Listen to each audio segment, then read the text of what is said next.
Hi, everybody. I'm Cindy Norcott from Pro Talent, and I'm really, really excited today. We're talking about all the aspects of looking great, creating a personal brand in terms of how you dress. We've got the most amazing speaker today, Roberta Alessandri, who is an icon in the modeling industry. And when I was growing up, somebody I always really admired, and we're really excited to have her here sharing some of her tips today. We all understand how important it is to have a great image and a great brand, and people judge you on those little things. And I read a statistic that I'm quite frightened about, and it said when people look at you and they meet you, only 7% of their opinion of you is based on what you say, 38% is on what you sound, and how you sound, and then 55% is their perception of you. It's how you look. So I think that's quite frightening. Roberta, it's so nice to have you here. We know it's so important to create a good first impression. I know you train a lot of people, a lot of models. Whether somebody's going for an interview or they're in sales, or just going to a networking event, they want to put their best foot forward. Our body language is so important. And sometimes we actually unconsciously sabotage ourselves. Do you have any tips from your side on how to improve our body language so that we create a great impression, one of being positive, confident, and professional? Yes, definitely. So the most important thing is to be well groomed from head to toe. And also your paperwork has to be right. A lot of girls enter pageants and their paperwork isn't right and their photograph isn't right. This is for a possible interview. So they don't get chosen for that pageant where they probably could have won the pageant. So it's so important to have a good headshot. That's one thing that's important, and good paperwork. Obviously knowing who you are, being authentic, being confident when you walk into the room. Knowing who you are gives you confidence. Your posture, which I'll talk about just now, not fidgeting, eye contact, your smile is your opening gambit. I always say to my pupils that if you walk past a shop window, just look at yourself in the window and see what expression you've got on your face.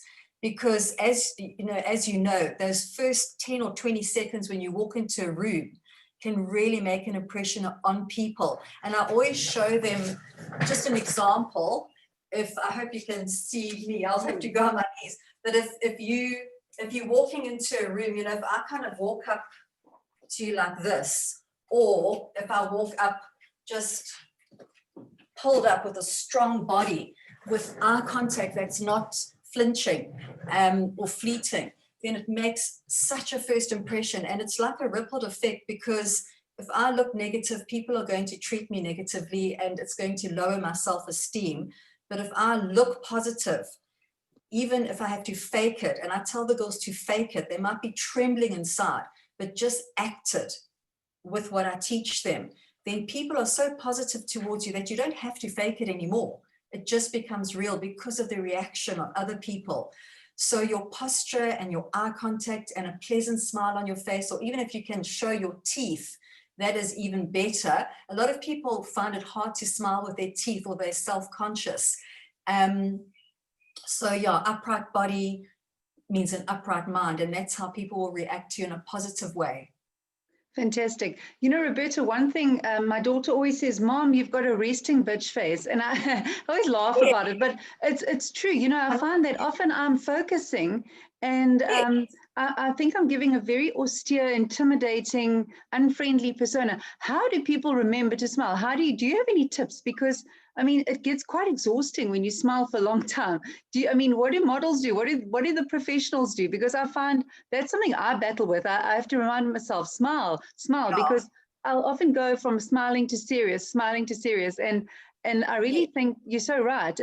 We want to put our best foot forward. And also I'm actually quite a friendly person, but I'm not necessarily always projecting that. Do you have any tips for me? So for me, and I'm generally happy a lot of the time, and my smile was what made me in the industry. Yes. And being able to smile the whole time through a pageant, that was my opening gambit with modeling and for being photogenic. So if you find it difficult to smile, you push your tongue to the roof of your mouth and try that with your mouth closed. So that helps. And then I always just tell the girls, think of something happy, think of something that makes you laugh. When I talk, I have to consciously smile. When I started presenting, I've done a few TiVo ads for a Mexican TV channel. And I have to pause and remember to smile. And that's another thing when somebody is interviewing you, is you can be speaking, pause, and smile during something. That's a very nice mannerism when you're at a job interview. So I'll be talking about myself, and then I'll continue talking about myself and smile. So it's consciously remembering to smile. Yeah. And it brings people, and you know, when you smile, it releases serotonin and dopamine in your brain, and it makes you happy. So if you just look in the mirror and smile at yourself, and you're not feeling great, you will be happy. It releases all those chemicals, smiling and laughing. So yeah, it's a conscious thing that you have to remember. And I do it when I'm on the ramp sometimes. I'll remember to smile in a fashion show. In a pageant, it's natural, it's easy. But yeah, it's something. But try just put your tongue at the top of the roof of your mouth.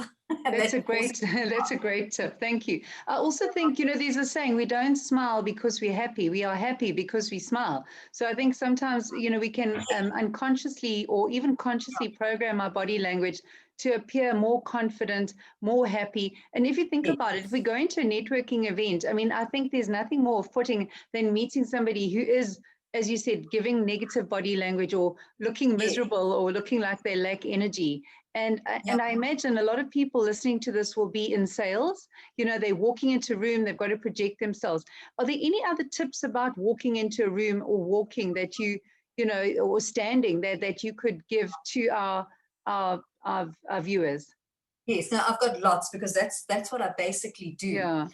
So when I teach a class of girls, I'm teaching them to have a better posture, to have a higher self-esteem, that's their worth, what they feel about themselves, and to have confidence. And confidence is obviously knowing that you're doing something right. You get confidence. Yes. You get confidence in playing tennis or painting, but self-esteem is your worth. And teenagers nowadays have an awful problem.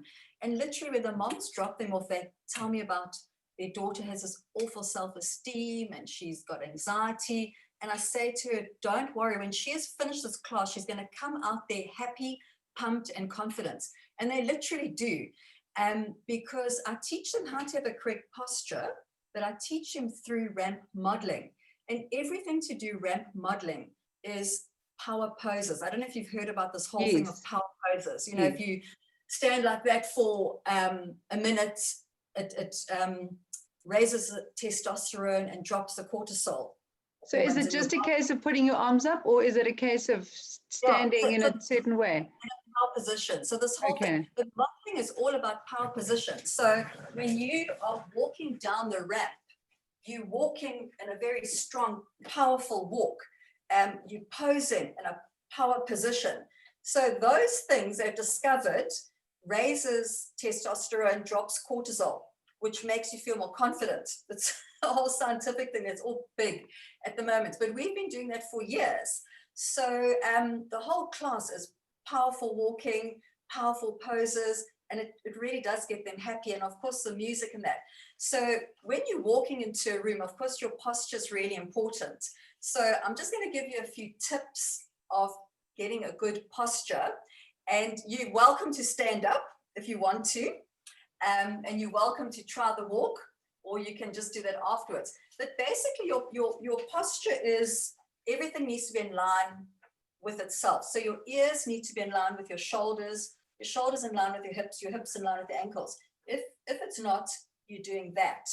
And it all happens here where you pull your ribs up out of your hips and you pull your tummy in, and it's all in your core. And you feel as though you've got a piece of string pulling you up. And then your shoulders go back.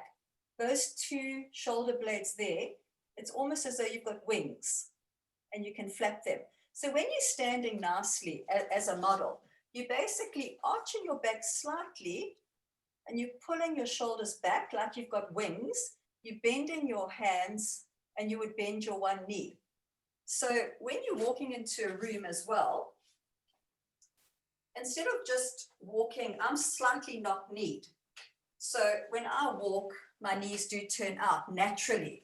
But because of all the years of modeling, I don't walk like that. You just place one leg slightly in front of the other, as though you're walking on a line, and you turn the tips of your toes slightly out. And with modeling, everything happens from here. So if I walk into a room just normally, I'll probably walk like that, you know. But if I'm pulling up, I am going to have a little bit of a wiggle in my bum, okay? So the model walk is you just pulling up and you're just putting one leg in front of the other and you're moving your hips. And if you can get movement in your hips and just practice moving your hips, the way you stand becomes so much more elegant. You know, if you're posing for a photograph or if you're giving a talk, speaking at a function, just leaning on one leg like that, putting one leg in front of the other, just getting your body weight distributed. It just becomes so much more elegant. And also your figure looks so much better. So if I stand like this, which we can discuss later having a photo taken, or if I stand, if you can just see the angle like that, you look nicer. Your waist looks nicer. So when you're walking into that room, chin must be parallel to the ground. A lot of people look down or they look up. Obviously, very strong eye contact when you're speaking to someone and a pleasant look on your face. If you can smile, people like you immediately. If you can smile, showing your teeth, or just a pleasant look, because everybody's feeling unsure of themselves. Absolutely. But if you can smile and be open, relaxes everyone and they feel comfortable with you. And that's what business is all about. It's about relationships. It's about connecting. Yes. And then, you know, the whole thing with interviews, you know, obviously don't assume that sort of submissive posture. Another thing is when you're seated, for example, when I train girls for pageant interviews, their bottom must be right at the back of the chair, their back upright, so they don't have to lean forward to stand up, because that also shows a lack of self-confidence. You just want to stand up and go. You don't want to have to lean forward.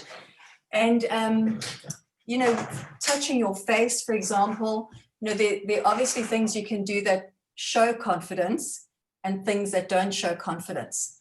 You know, if you sit like that, it shows more confidence. If you take up space, it shows confidence. So true. Yeah. If you're crossing your legs as well, not just straight on, your body must always be straight on to the person who's interviewing you. You don't want to do that. You must be open, but your legs can kind of go down to the side. Okay. And then when you are talking to someone, another thing I teach them is your feet must be facing them as well, yes. Not off, yes. Because that also shows that you're interested. And folding arms, you know, this is a very closed look, but this is an open look. That's like you are thinking about what they're saying and you're interested in what they're saying. But this is that you closed off to what they're saying. It makes such a difference, doesn't it?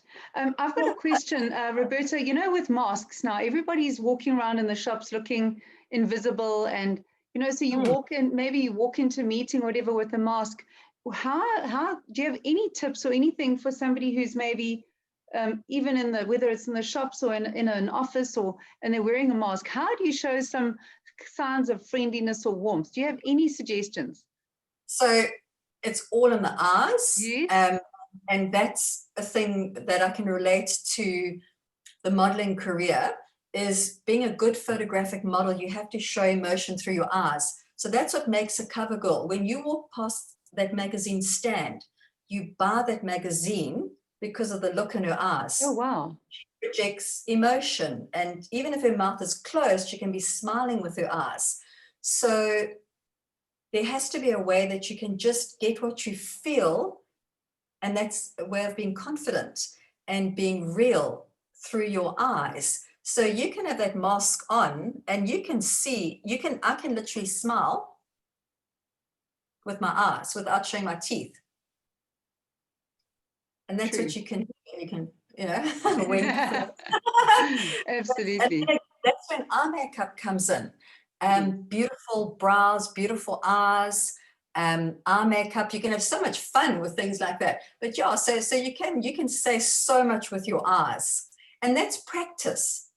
Looking in the mirror, practicing to smile with your eyes, with not using your mouth, like that. Yeah, looks good. Okay, fantastic. Now, I know so many ladies who say, I wish I were taller, I wish I were thinner. I mean, we are what we are, but do you have any tips on how to dress just to make the best of our figure if maybe we aren't as tall as we'd like to be or we aren't as slim? So I'll just go back to me as a model. I'm 5'6.5", and that was very short for a model. They're normally 5'7", 5'8". And it was fine for pageants, but when I wanted to do fashion shows, which I love being on the ramp. In Durban, they wouldn't use me. I was too short. I didn't do any of the designer fashion shows. We would do beach shows or shopping mall shows. There were a few of us. And then I went up to Joburg at the age of 18 to become a full-time model. And I signed up with an agency called Network Models. And they had a short model who was phenomenal on ramp, but she was the only short model that was used in Joburg. And the one night at a fashion show, she couldn't fit into the dress or something. And I got into it because I was a dresser or one of the background models, and I walked on the ramp. And I was only like 19. It was at the Thunderdome. It was packed. There were thousands of them. And I walked that ramp and I just owned it. I did turns and all sorts of things. And it worked. And since that day, I did every single fashion show in Joburg. And nobody questioned me about my height ever again. So I had to also in pageants create an illusion of height. Then in the 80s, we could tease our hair up to here. That helped. And obviously we would wear stilettos. After being 2 weeks in the Miss SA, I would have corns on my baby toes. I would have blisters because you were in those stilettos all the time, hair teased up. But today, vertical lines is number one. Vertical lines. Wearing vertical lines. Wearing block colors. So also the same color, breaking it just with accessories. Or you could have, for example, a deep red one color outfit on, top and pants, but then you have a longer black jacket on. So you're breaking it, but it creates the illusion of height. Wearing like asymmetric lines. So if your skirt kind of goes down that way, that creates an illusion of height.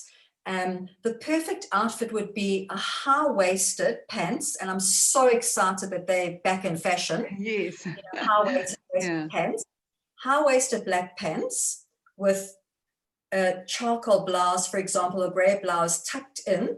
Tucking in is very important, not having it hanging out. Yes. With a flare at the bottom, with pointy shoes. All of those things with a V-neck. From the V-neck to the tucked in shirt, to the high waist, to the flare pants, to the pointed shoes, that all creates an illusion of height. And if you can have a heel, that would be great as well. And hats create height as well. There was something else. Okay, if you're wearing swimwear, a black full piece with a color on the outside as well. Oh, okay. So that creates a beautiful waist and also not stopping garments at your widest points. So I've got small calves. So I stop my jeans at my calf to make my calf look bigger. And it looks like I've got these nice calves, and then because I've got a thin ankle. But if I stop it just above my calf, then it doesn't work for me. So if your hips are big, you wouldn't stop the garment there. You'd either stop it before or lower down, and just with everything on your body. V-necks, of course, are better than round necks if you've got a big bust as well. Just thinking whatever, I did write a few notes. Yeah, shorts as well. We've all got a big part of our thighs that goes thinner, that goes bigger. So stopping it in that mid thigh normally works for most people. Okay. Yeah. Fantastic. Sure. Prints don't work. Obviously, they make you look shorter. Yeah. So would you say for most people who are maybe feeling like they'd like to appear thinner, a small print would work much better than a large print? Their plain color is number one, or vertical patterns, small print verticals. Yeah, because the minute you're going across, and especially if you're doing black and white, I mean, that just stands, you know, or dots. Yeah. Yeah. Okay. And what about colors? I mean, do you have any advice on colors? So I was color coded by my sister-in-law recently, and I'm spring, and all the colors were spot on. So it's a great idea to get coded by someone, but you know, your power colors are your reds, your greens, electric blues. So when I entered pageants, I would always wear red. And I remember in the one pageant, and these girls wouldn't know, so they would all wear black and white and silver. And in the one pageant that I won, I had a red sequin dress on. It was actually a guy called Henry Davies from the 80s who made it. And it was the same dress that was on the cover of Cosmo that Anne Van Morris wore. And I bought that dress and I won that pageant. And a lot of it had to do with the color. A lot of pageant winning is strategy.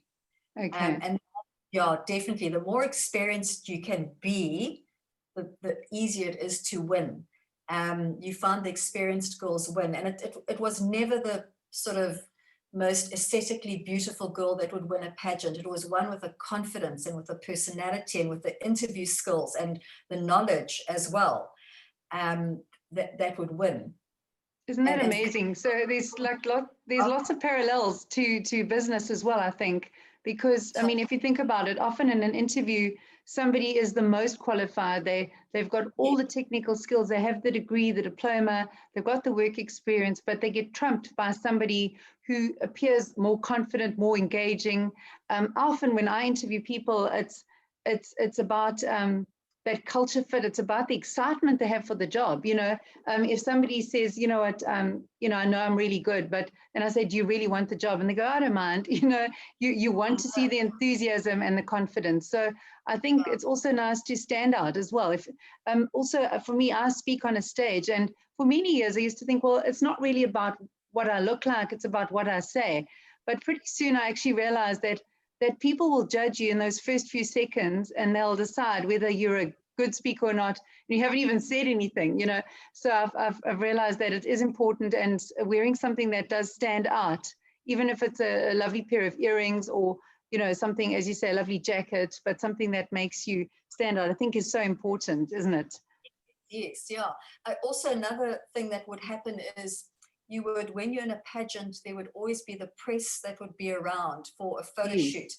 And always the girls with bright colors would get picked, because you know that the press, front page of Daily News, they don't want a girl in black and white. They want color, you know. So I don't know if this ever happens like at a conference or at anything.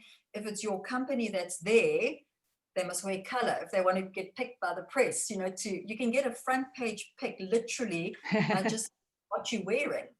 That's amazing. So if we want to stand up in a room, it sounds like we can, you know, rather pick something bright, something that makes us stand out from the crowd. Yeah, it depends what, you know, what it is you after. I mean, if you're giving a speech and you are who you are, people are going to listen to you whether you're wearing black and white or red, pink, you know. That's different. But in any form of competition or want to make a statement, definitely color will attract people's eyes to you. Okay, fantastic. And then what about makeup? I mean, it really adds a lot to people's looks, their confidence. Not many people have expert skills. A lot of people are applying the same makeup they did 20 years ago, using the same colors and the same styles. Sometimes I've interviewed candidates who show, and they've really tried, they've put on all the makeup, but actually too much. And you go, oh my gosh, you know. Any tips on do's and don'ts with makeup from your point of view? So I still use the same makeup technique, and I've been meaning to go and do a good makeup course. And I think everyone should do that. And there are quite a few available in Durban. And because we're not artists, some Yes. of us, because it's an art. And so I'm still using that same technique, but it works for me. And if I do a shoot, I know a good makeup artist to a not so good one. And I speak up now and I tell you exactly, because I need definition around my eyes. I need mascara. I need smoky eyes. Yes. And you often get a makeup artist who will start putting pale colors, and over 50, you need definition, you know.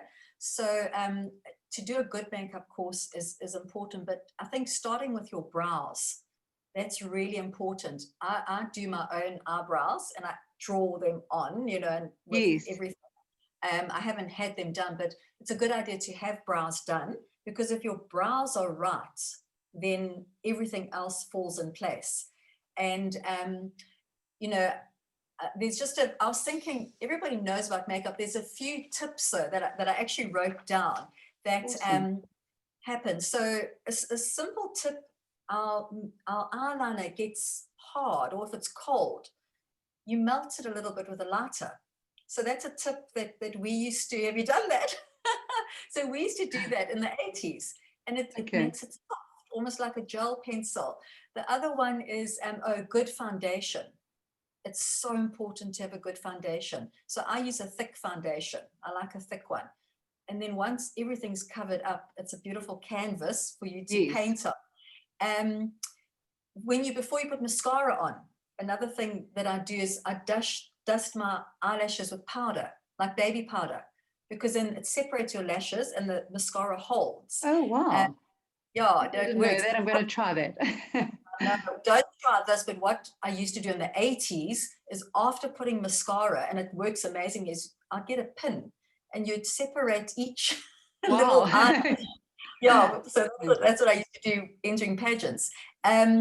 Also, you can make your own lip color. It's another thing I do with Vaseline and your eyeshadow.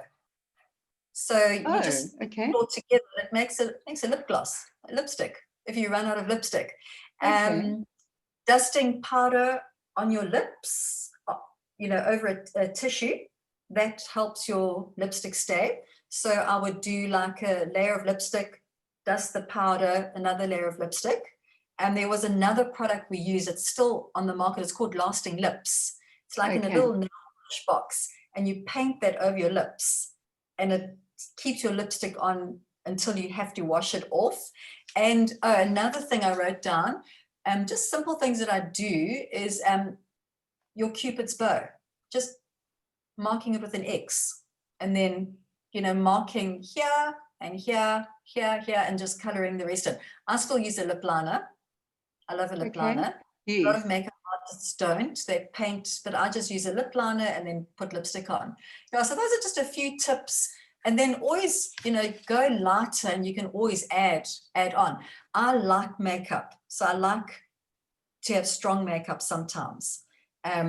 So especially when I'm teaching, you know, because I come from the 80s, you know, so that's, there was makeup and there was hair and there was all of that stuff. And it's hard to grow out of that. But it's worked so far. So that's fantastic. That's great. Also, you know, I often am photographed at events, and I'll stand next to everyone else and I'll feel like, I don't know, like a log. I'll just stand there. Everyone else is posing and looking amazing. And I'm thinking, and I'll watch them and I'll think, I need to do this too, but I have no idea what to do.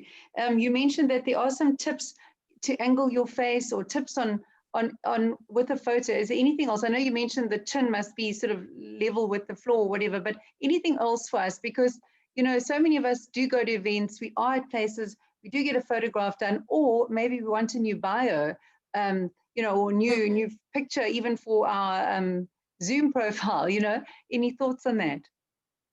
Yes, so I mean, that's what I've been doing since I was 14 years old, is every week from school posing for photo shoots and all of that. So for me, all of that is natural. And a ladies group asked me to give a talk on photographic tips, and I started Googling everything. And then I realized that this is what I do. And people don't actually know how to do this. For me, it's natural to pose and to move and to know which way my face should go, shouldn't go. But it's not something that everyone knows. So I started to write down tips, and I did a whole class on photographic modeling.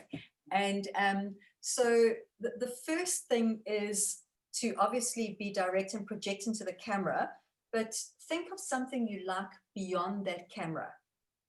So it's pretty scary when you've got a photographer there and you have to be natural, you freeze. So you've got to just think of something beyond that camera, even if you have to close your eyes and open them. Things on shoots happen. I mean, you have to, you've got the camera there, but you've also got a bright reflector in your face. And often you squint so you just close your eyes, relax your mouth, often yawn. Also, when you're giving public speaking, to make yourself yawn before. With your hair, a good thing is to either have it all back or all on one shoulder or all forward. If it's mid-length, it doesn't look great when it just sits on your shoulders. Your chin, of course, not doing that, but point your chin forward slightly. Another thing is your arm must be away from your body. So when you're posing, instead of doing that, or if it's side, you just move your arm away. It makes your arm look slimmer, and you just move your arms away instead of doing that. I've just written down, although I talk on this all the time, I like to follow points. And also you need to leave like visual space at your waist. So you want visual space by your waist. Okay. And then how to stand. So if you're at a wedding or if you, whatever, never just pose straight on. Always turn your body slightly to the corner and then pull up, make sure your one arm's away, and you can even lean into your hip. I'll just come a bit closer. So instead of being like that, you're not just going to stand like that. You're just going to slightly. So if you're all standing in a row, you're almost turning your back on the person over there and your shoulder is forward. And instead of doing that, you're pulling up, again, pulling your tummy and your ribs up out of your hips, pushing those wings back. And also another thing is hands. You should always try and have your hands in a nice, I push this hand up and it's the wrong way. Yeah, so always try and have your hands in a nice position. So instead of a fist or just like that, yeah, so your hands in a nice position. And if you're seated and you at a dinner table and somebody wants to take a photo of you, instead of just doing that, you actually, no one can see what you're doing under the table. There's a tablecloth. So you go right to the front of your chair and you're basically doing that, and you'll see the difference it makes. So this is me, and now I do that like that. Yeah. So all I did is I opened my legs and I used the table to pull me up, and I grew about that much. No one sees what's going on. I hope. All these tricks. Yeah. And then if you are on the beach and your husband wants to take a photo of you in your bikini. That's my worst. Absolute worst. I want to run. So I had a table I could show you, but you basically lying down, you just arch your back. Just arch your back up, and it gives you that visual space between the ground and your back.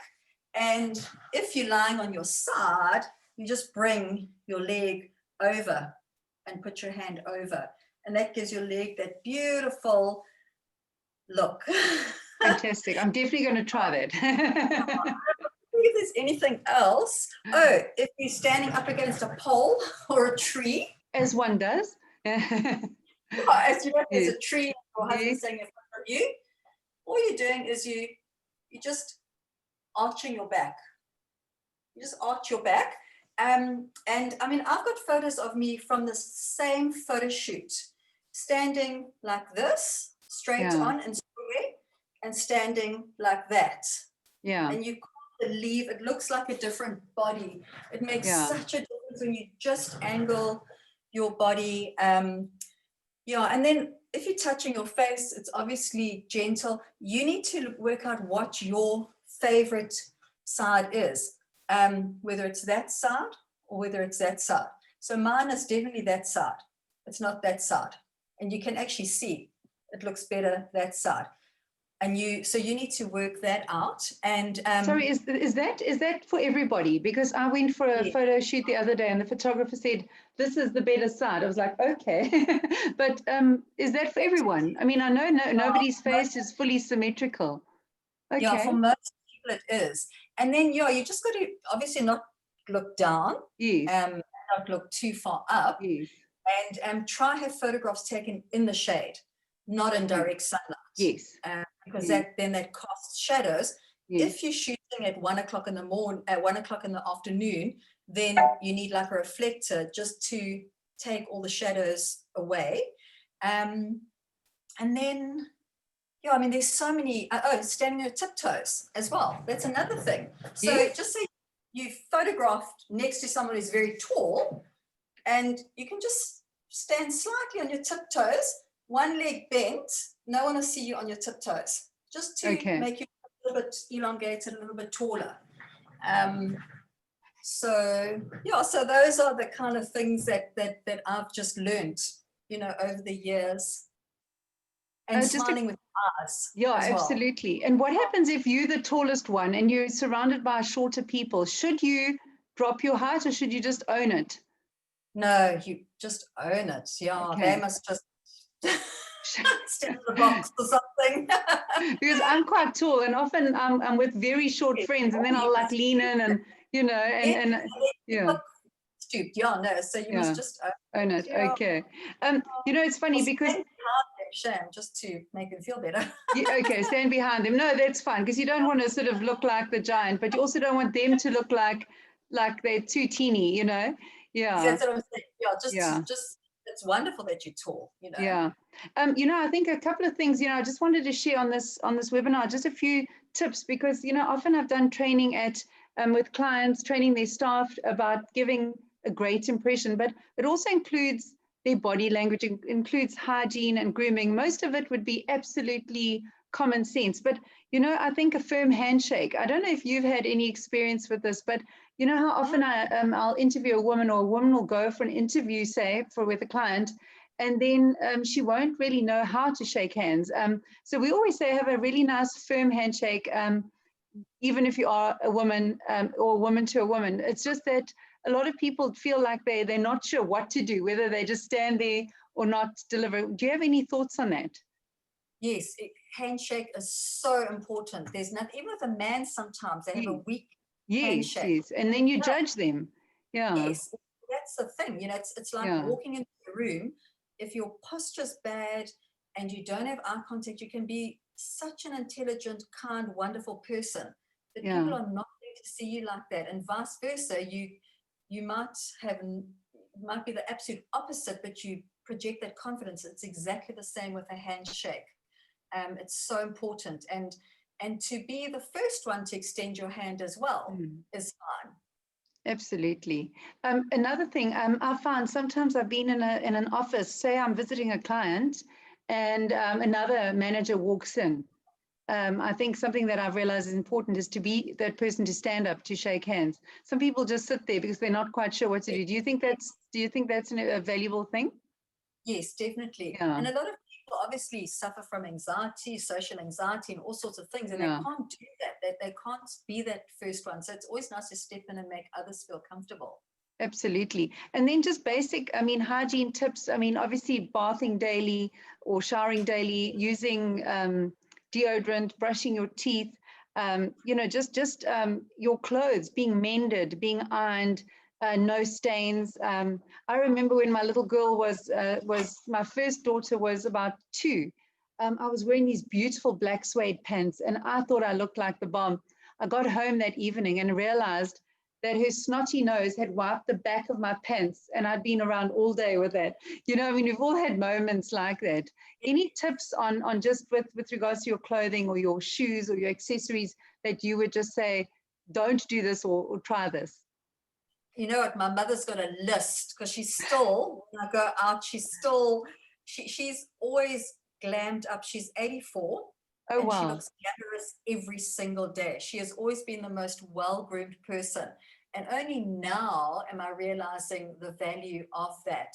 And it's always, you have a good pair of shoes, a good handbag, and a good pair of sunglasses. And then the rest will all fall into place. Okay. And those items need to be clean and look new. And yeah, so that was always basically the advice that I got. But I love it is that. so important, and I am noticing those things now, especially with my schools doing pretty well now, and all the different kinds of people from all different walks of life that come in. And I'm really taking note of what I'm wearing. And with my job, I've got two different things. I teach teenagers. Yes. And then I organize exhibitions. So one is quite corporate and one is quite fashionable. Yes. So I have to mix, and I kind of mix in between. It's quite difficult to, you know, to mix the two. Absolutely. And also, you know, there's another thing that I have a bit of a pet peeve of, and that is casual Friday. So you'll have people who go to work on casual Friday. I mean, my rule of thumb is always dress in such a way that if your best client asks to see you, you wouldn't be embarrassed. So you'll find some people will go to work and they are so sloppy. Apparently there's been research done that if you were, I think this is from Danielle Berry, I remember her sharing that from Style Me. She was saying that they've done research. If you do a maths paper wearing a lab coat, like a scientist lab coat, you will perform better than if you weren't. So I think it's also, if you want to give your best job, dress up. You know, if you want to, you know, there's a saying in recruitment, we always say it, dress one level above your position. And also, if you're going for an interview, most people who are interviewing you are often older than you, so they are therefore more conservative. So like tips we always share is don't have underwear on the outerwear, if you know what I mean. Nothing should be showing. Nail polish should be not chipped. No visible tattoos, even though obviously you can't just arrive on day one full of tattoos that you'd hidden, but no visible piercings besides one in each ear. You know, just things like that. Any comments from you on that? Any thoughts on? Yeah, when you said the underwear, one thing I forgot to mention is good underwear is so important to giving that illusion of height and of being slim. It's a good idea to go to one of those people who are specialists in that to get the proper bra fitted and the proper underwear fitted. That is so important. And yeah, the bra strap showing. You know, it's fine if you're wearing a pink top and you've got a blue bra strap showing and you're off to the beach or whatever. But in a professional environment, it's not a good idea. And also, if you're not feeling totally confident, the last thing you want is to not feel confident with what you're wearing. If you can prep all of that and that outfit beforehand and make sure your nails, your hair, everything is looking in its best condition that it possibly can be in, then you don't have to worry about that on top of worrying about what you have to say and how you're walking and where you're going to sit. So that really helps with self-esteem. Fantastic. I think you're right. I spoke to my friend Lynn McMaster from Dress by Lynn, or her new name is Dress. And I asked her for a few tips, and she was just really, she just said, recognize that you are a brand. I mean, you know, so many people feel like it doesn't matter if they have a bad hair day, or if they go to an event, or if they're speaking somewhere, or if they are visiting clients and they're not looking their best. But people judge you by, often it's the little things, you know. I mean, even if you work in a company, if your desk is always untidy, people might go, this person has no pride. Or your client walks you to your car and all they see are papers and sweet wrappers, and that would be my car. But you know what I'm saying? I think people, and there's also got to be congruence in your style, because, you know, are you boho today? Are you classic tomorrow? Are you sporty the next day? I think something I learned probably at a more mature age, is that we all have our own style. Do you have any Yeah. thoughts on style, on having a preferred style, or do you think it's okay to be quite eclectic and do whatever you feel like depending on your mood? What are your thoughts on that? I think with, if you've got a brand and you have a company or you see clients on a regular basis, I think consistency is very important in the style that you dress. It also makes them comfortable. They know who you are and you being real to who you are, and they're comfortable with that. I've got a definite style that I always wear, and even when I switch to the kind of corporate style, it's still there. And the clients know that's me, that's who I am, that's who they're expecting. So I think if you're an artist or a fashion designer, then that calls for being, eccentric at times, and you obviously dress in that dramatic way. But it's nice to know what style you are. And, there are different categories. There is that like boho chic woman. There's that dramatic dresser. There's a street fashion kind of dresser. And there's classic, romantic. So it's nice to know which category you fit into. And if you just take your least favorite outfit or clothing outfit out the cupboard, which you haven't worn for a long time, and your most favorite that you wear all the time, you can pretty much see who you are. If it's a ruffled skirt, you know that you're not that kind of romantic dressing girl. But if you're always wearing those black tight jeans with a little vest and a jacket, you kind of more of a street fashion kind of girl. And then then follow that, because that's who you are and that's how you feel comfortable. I'm sure you've put on things and you've taken it off immediately. It's just not you, and it sits there. So it's a good idea to find out, do surveys on the internet, or maybe go see somebody. It's a great idea to get color coded and to find out what your style personality is. And then you can be consistent, because as you say, you're a brand. I mean, if I kind of get an idea of who you are, what your brand is. I've seen you speaking, I've seen you at functions, and it's lovely. So if you suddenly rocked up wearing something completely different, something crazy and weird, it would shock me a bit, and I'd start to wonder, who is Cindy? Yes. I'm seeing all those beautiful peasant dresses, those lovely floral peasant dresses, and I've tried them on, but I feel like a milkmaid. I feel like it's just not me, even though they're absolutely stunning. I just feel like I'd have to explain myself. Also, another thing that Lynn McMaster suggested, she just said quality over quantity, and I think we're really moving into a post-COVID world now. We've kind of been made aware of the excesses of the past. And what she said is the world is going for quality, less is more. So recycled, repurposed clothing. There's this massive trend towards thrift shopping at the moment. And she was just saying, buy the great basics and then spend less on high fashion. Do you agree with that? Anything to add on that? Yes, I do. And I had never been one for thrift shops. Yes. Then I suddenly started going to Kloof SPCA, and my whole idea changed. And especially now that Kevin Ellis is there. Yes. And they are amazing. And the garments that they have in that shop are so gorgeous. And you can just mix those up with other things. But in the past, I was always buying cheaper garments and things like that. But now I'm going for classics. I'm actually realizing that to spend more, 700 Rand on a pair of slacks instead of 150, it just gives you so many more years. So I am seeing the value in that, and the quality in that, and the fit as well. So definitely, I think, and people can't afford that, so they're going to the thrift shops to find those pants that were bought new at 800 Rand that they can pick up for 100 Rand or something like that. Absolutely. Lynn also just shared some advice on online meetings, and I thought this was quite nice because, I attended an online meeting the one day. I was sort of in my gym gear. My hair was tied up, and afterwards everyone said, "Shame, were you okay?" And I hadn't really dressed for the part. I didn't expect to to have to really participate as such. I thought I could just be a little bit of just an audience member. But one of the things she said is choose colors carefully. And her suggestions were things like cobalt blue, yellow, red, Yeah. berry pink, rust, and green. And she said, try some of those colors. She said sometimes the neons don't work too well with the camera.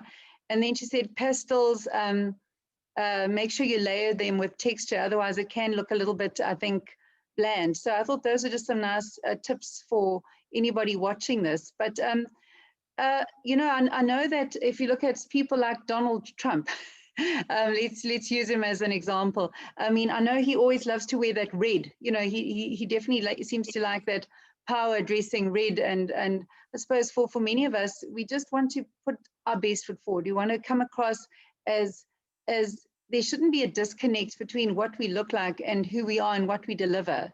So I think it is so important that we look at our image and go, how am I projecting? How am I presenting myself? And I think a nice way to know when you're doing well is when you're getting feedback, compliments from people saying, you look great. And I think to listen when people say, are you well? You don't look well. Maybe there's something about what we're wearing. Yeah. Yes.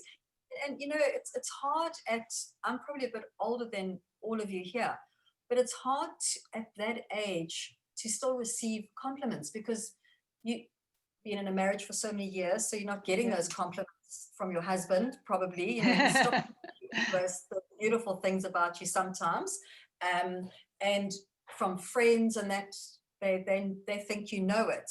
So we've got to try and look at ourselves, or even with a best friend, try pay each other compliments. And an exercise I do with the girls is after their third class, I give them each a piece of paper and they have to write down 5 beautiful qualities that they see in the other person. Oh, wow.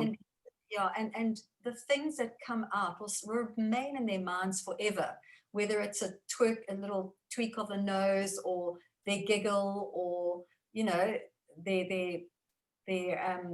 eyes, or whatever. And having said that about the husbands, is after I was divorced, I didn't date anyone for 2 years, but I had coffee with 1 or 2 men, and that's it, just coffee. But the wonderful thing was I got compliments again, and it really, really helped me with my self-confidence.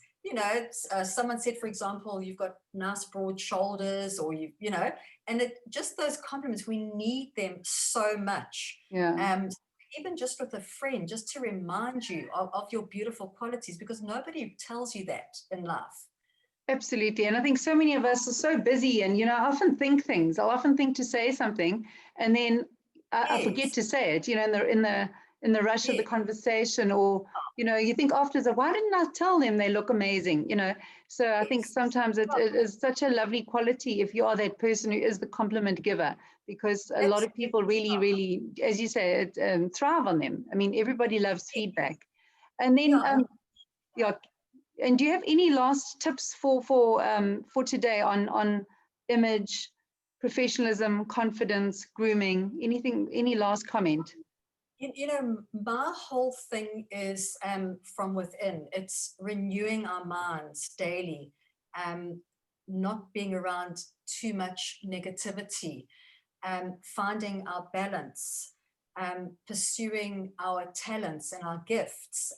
Why I'm happy is because I do what I love. I love modeling. I love teaching modeling. And so I'm happy. And when I did stop that for quite a few years, I realized when I got back into it how much I actually missed it. And on my courses, what I try and teach is never, ever stop doing your talent. If you paint forever. If you dance forever. Even if you're a 60-year-old woman, put on the music and dance, because that's what feeds your soul. That's what makes you happy. And that's what gives you purpose. And with me, my work is my purpose. Being involved in the modeling industry is my purpose. Organizing is my purpose. And if I stop doing that, I won't be 100% fulfilled and happy. So it's something I'm going to have to do forever, So using your gifts and talents gives you purpose. And then also, just, being kind. And, this is just all the things that I teach the girls, because that kindness is always returned. Yeah. And I love what you said about having a purpose, because I think one thing we've realized with the lockdown, I heard this quote the other day by Oscar Wilde. He said, the best way to enjoy your job is to imagine yourself without one. But I also think another mindset shift that I've really, sort of taken on is retirement. I really don't believe in it. I don't No. believe that anybody should retire. I think we should literally constantly be evolving and doing anything that involves purpose, even if there's no money involved, that there's got to be something that we're doing every day that is adding to the world. And, through my charity, the Robin Hood Foundation, this is the time of the year we do the Bless a Granny visits. And, you can just imagine how many of these old age homes people, been sitting at home without purpose, no visitors, no activity. So for many people, it's been really, really tough. So I love what you say. I love the fact that follow your heart, follow your purpose, use your gifts. Your gifts are there for a reason. And why should a time frame or an age stop us from saying, well, it's, there's a moratorium on doing this. I think a lot of people get old because they stop doing what they love. I think you're so right. Yes, yeah, no, 100%. Yeah, and how do people get hold of you if they? What do you offer? I mean, is it modeling courses for young girls? Do you offer anything for more mature people? Is there anything? Do you want to just share what you do and your contact details? So I have the modeling school for girls from the age of 11 right through to about 20, and then we also have a model agency. But then I also run exhibitions in shopping malls. So a lot of them are held at the Pavilion, and from bridal fairs to all sorts of kinds of events. But I am going to be holding a ladies course, and it's going to be called, well, it is called Get Your Sexy Back. I love that. Oh, no, aimed at girls or women, I don't know, 25 upwards, especially those who've been through maybe a divorce or been through some kind of horrible incident in their life, who just have lost their self-confidence. And that will come with the modeling, teaching them what I teach teenagers. It's a lot of fun. And then also with a photo shoot at the end, where we get all done up, makeup, hair, styling, everything. It's so important to have beautiful photographs, to do one photo that is glamorous and beautiful. You just feel amazing, and it's so good to have those photos. So that I'll be launching in January for the new year. And that's going to be a lot of fun. That sounds such a lovely, lovely idea. And I think quite a lot of fun for people. I also feel like 2020 hasn't been the year of fun. So I think for people to kind of maybe look forward to something like that will be fantastic. Thank you. And do you have an email address or a website that people can contact you at? RobertaAlessandri.com. Okay. And your email? It's Roberta@RobertaAlessandri.com. Okay. And your website? Do you have a website as well? Yes. Okay. RobertaAlessandri.com. Yeah, Fantastic. The course will be on that sort of December-ish, around about there. Yeah. Okay. But, it'll be a fun course, because I just think we need a boost, almost like a vitamin B injection every 5 years. Women, we need that. And I was fortunate because I had that. I had a second chance. After my divorce, I met an incredible man. So I had a chance at new romance. I had a chance at new things happening in my life. And it changed me completely. I became who I used to be 20 years ago. And that's when I discovered the importance of remembering who you are, remembering what your talents are, and using your talents and never forgetting that. And if you loved going to clubs in the 80s and dancing just because you loved doing that, put on the music at home on a Friday night and just dance, So all of that just helps us with staying young, with being happy. Oh, fantastic. Thank you. And I must say, you are the picture of happiness and radiance. So thank you very, very much for giving us your time today, and for sharing your tips and your vulnerability and your personality. I think that's amazing. Does anyone have any questions for Roberta? No questions. Okay, fantastic. But thank you so much for being here today and for sharing. And we really, really appreciate it. And I wish you all the best for the course, bringing sexy back. I think that's amazing. Thank you very, very much, Roberta. And Thank you. It was It's lovely. Thank you. So. Practice Great. it more. Bye-bye. And so have a much. great day. Thank Okay. you. Sandy. Cheers. Roberta. Bye.